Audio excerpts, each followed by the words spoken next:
Hey, Coach Jess here with another relationship tip for you. I want to talk about boundaries today.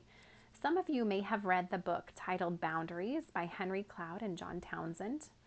In that book, it talks about property lines around what we own. And this can be physical property lines of what we physically own, spiritual, mental, emotional, and so on. And when we know that we have these property lines, we can choose what people and thoughts and ideas enter into our property. I have a close friend who was engaged, and her fiance was at her home along with her two kids, and they were sitting in the living room talking while waiting for his ex to drop the daughter off briefly, as they had agreed. Now, surprised not to hear a knock at the front door or even the doorbell ring, but instead to see the ex and daughter walking up to them and had gone through the garage, the laundry room, the kitchen, the dining room to get to the living room where they were at. My close friend felt very violated and intruded on. She was very uncomfortable that someone she had briefly met a handful of times had entered into her space or her property without an invitation and without any type of relationship that would allow her to do so.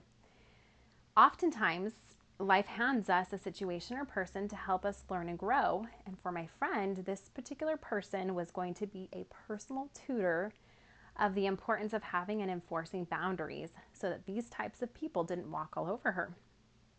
So this ex had been described by many that knew her, including some of her family members, as being very controlling and having very narcissistic characteristics, which my close friend was beginning to see firsthand.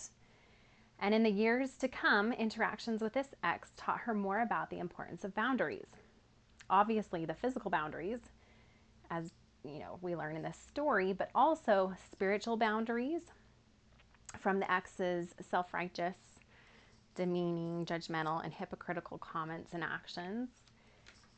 And also about mental and emotional boundaries from the ex pitting the daughter against them.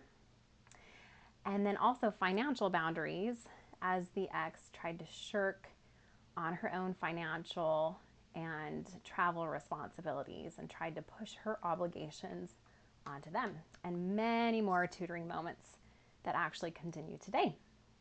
When we have an understanding of what we own, what is our property, what belongs to us, we can consciously choose what and who we allow into our space and who and what we won't allow into our space. If you have questions about boundaries or want to reach out, you can reach out to me at Coach Jessica, and that's with an A with the number 1 at gmail.com. And until next time, take care.